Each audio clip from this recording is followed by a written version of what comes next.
Here we go on this Tipper Talk Tuesday. All right, folks. Today we're going to talk about what's to come in 2026. Well, I'm going to start out by saying that this year I started to change some things around here as far as for time flying. The goal is to time fly, and I am learning the basics. Something that I didn't know before, I'm learning now through a lot of literature, talking to some of the guys, like from the CNTU and the FTS. You have three core that I talk to on a regular basis right now is Stan Oguzalik, you got Nino Bujea, and of course Carlos Rodriguez. Those core of three, we share a lot of information. We stay close. We have our weekly meetings, if we can, and we've been talking since last year, which is great for me because I picked up a lot of information from all three of those guys, and they've been nothing but helpful. So for 2026, hopefully, I can, put it all together, put the bits and pieces together, get the birds out, get them going, and see what they can do. Now, in my loft, of course, I have several lines, so to speak, and I am going to do an experiment. Hopefully, I can, follow through with it and really complete what I'm trying to do, and that's get my line of birds, which is a mixture of a couple of different handlers that I've purchased birds over the years. I'm talking pretty much since 2012, 2011, 2012, somewhere around there. Then I have, of course, the Nesh Millet that I got from Dennis Yesman recently, the blue bars. I'm gonna try those separately. Then I have of course, the Shannons that I picked up from Sanad. And those are just a few of the tipplers that I have that I need to put together, solid foundation, and then try those and see which really excel. Now, keep in mind that I'm going to feed the same way. They all get the same feed. They all get the same supplements. They all get the same rest, the same training. Not one over the other is going to get anything different because then my test of which line of birds fly better would not be accurate. So for 2026, looking forward, that's the goal, is to try to get the birds out there and get them for doing some time. Hopefully sooner than later, before summer.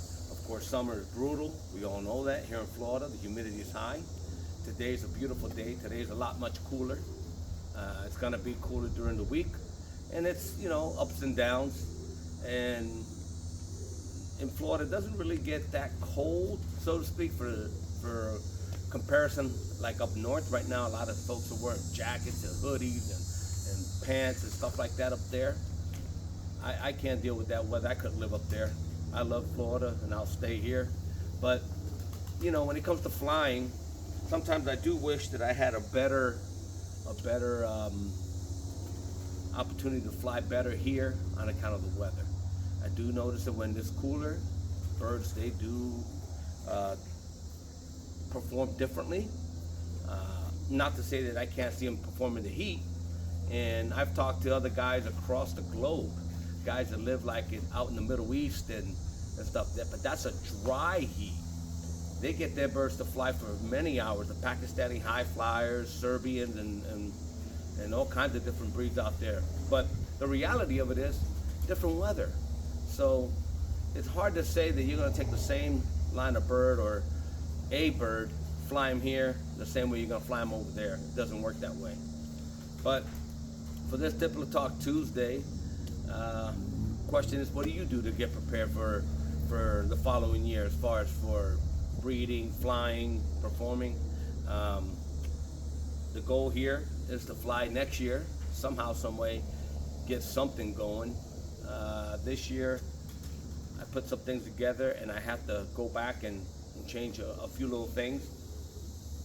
The backside is where I fly out of.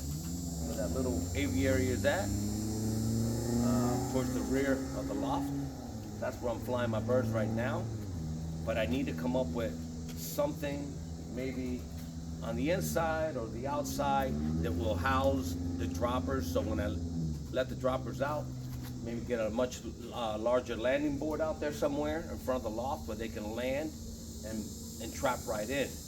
Right now, the birds that I had trained, the 5 that I was flying, they would land on the roof and then fly down, or sometimes they would come straight in. If you watch some of my recent videos a couple months ago, I showed you they land right on the little landing board. It kind of guides them, narrows in that little landing board. You know, some guys prefer big landing boards. I don't know. I think sometimes, depending on what you're trying to do, if you're trying to mark them somewhere, maybe the smaller the board, a little bit better. The larger the board, you have a more difficult time of trapping a bird. If I have a large board, landing board, if I have 3 tipplers and they land on that big board, 2 could be close to the trapping, 1 could be pretty far, and things can happen. A hawk could come by, scare it away or whatever, and then you're DQ'd right there.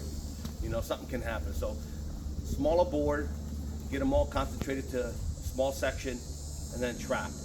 That's what I do over there. I may extend it out a little longer, maybe more like a runway. I don't know. But these are the things that I have to do in my loft to see if I can get better. And it's all about learning, right? So when we were younger, as kids, all those that had pigeons back then, I'm sure you don't do the same things you used to do when you were a kid today. And some people refuse to change. Some people continue to do the same thing they were doing 20 years ago, and they call it pigeon hobby, pigeon keeping, pigeon whatever. For me, you gotta learn, you gotta grow, you gotta evolve, you gotta, learn something every day. If you don't learn something and you stay stagnant, then you just cut yourself short. So anyway, for this Tippler Talk Tuesday, can't wait to get some birds together.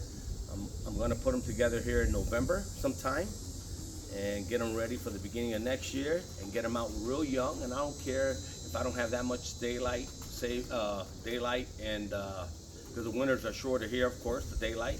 And I don't care if I have a lot of hawks around here. I really don't.